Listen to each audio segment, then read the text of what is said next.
for December the 12th, 2013. Syndicated broadcast from DeSilvis Media, the Freedom Network.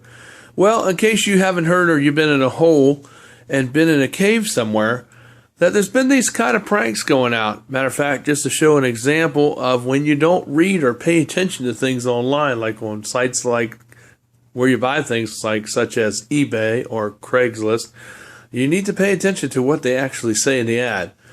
One guy that was 19 years old who had a son that was 4 years old bought a $700 picture of an Xbox One. Like I said, a picture. He did not get the Xbox One.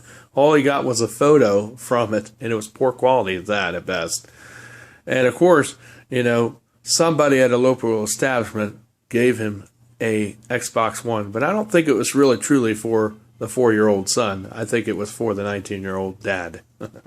He's a little young to be playing Xbox One. Anyway, speaking about Xbox, there also was another scam that has been released on the internet, telling people that there was this code that you could download on your Xbox One to roll it back to give it compatibility so you could play the older games. That's all a scam. It's rubbish. Because all this code does in directions, all it does when you download and follow the directions, what they tell you to do, it actually bricks your machine. That's a horrible prank, and whoever did this is horrible. And of course, don't always believe everything you read on the internet. That goes to tell you right there when it comes to that regarding that. So do not take that advice of downloading the Xbox code to give you compatibility with your older games, because there's no compatibility with Xbox One or with PlayStation 4. They're not backwards compatible. Actually, I think PlayStation is actually, but Xbox is not.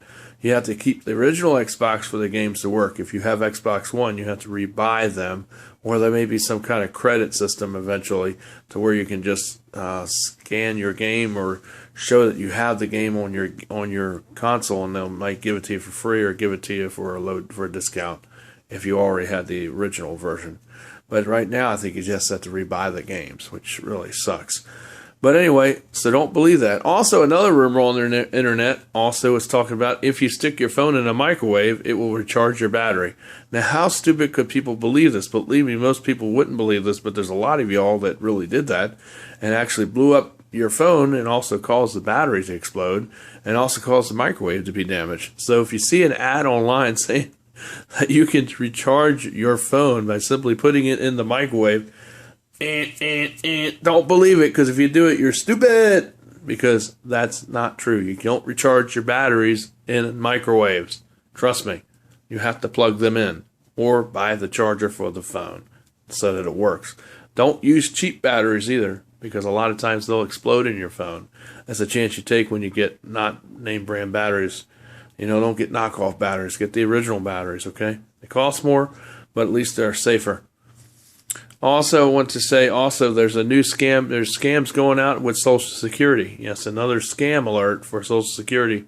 It's not the first one we reported, but there's guys going around reporting saying that they are agents or they're agents that are calling from Social Security to get information from people that are 60 all the way on 60 on up. And they're calling in and sending email and even actual letters in your physical mailbox.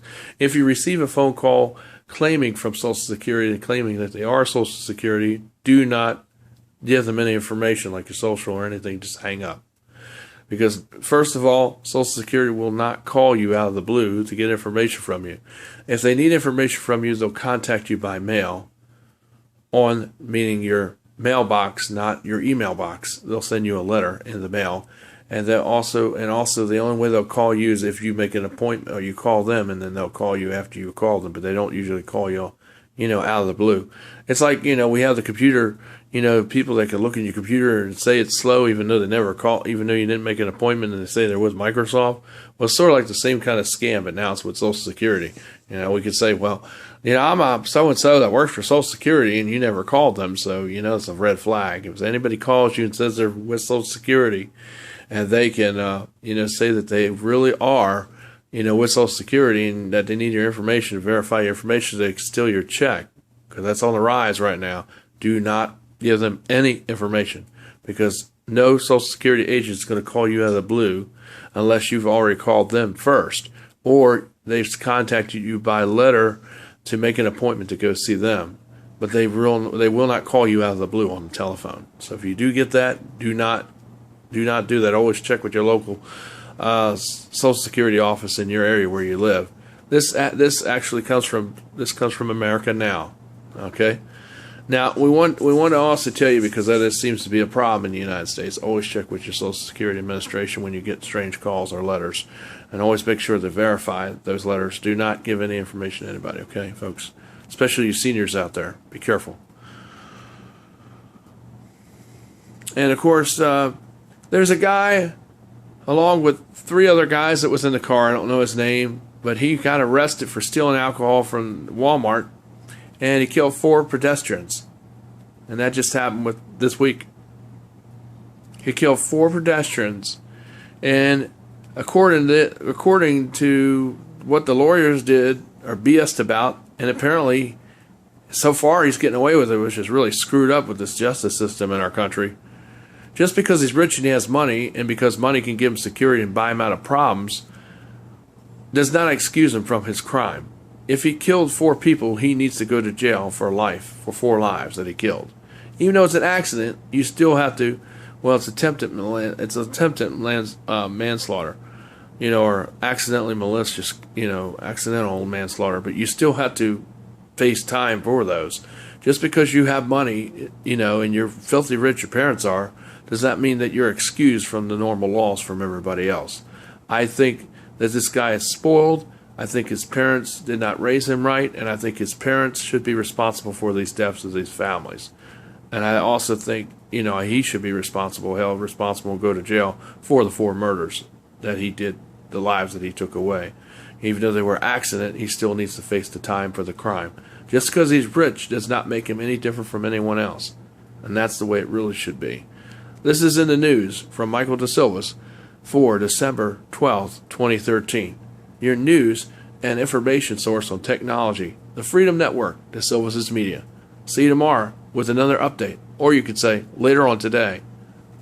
Bye for now. And make sure you subscribe down below. Thanks for all those that are helping us. And thank you for subscribing if you have already.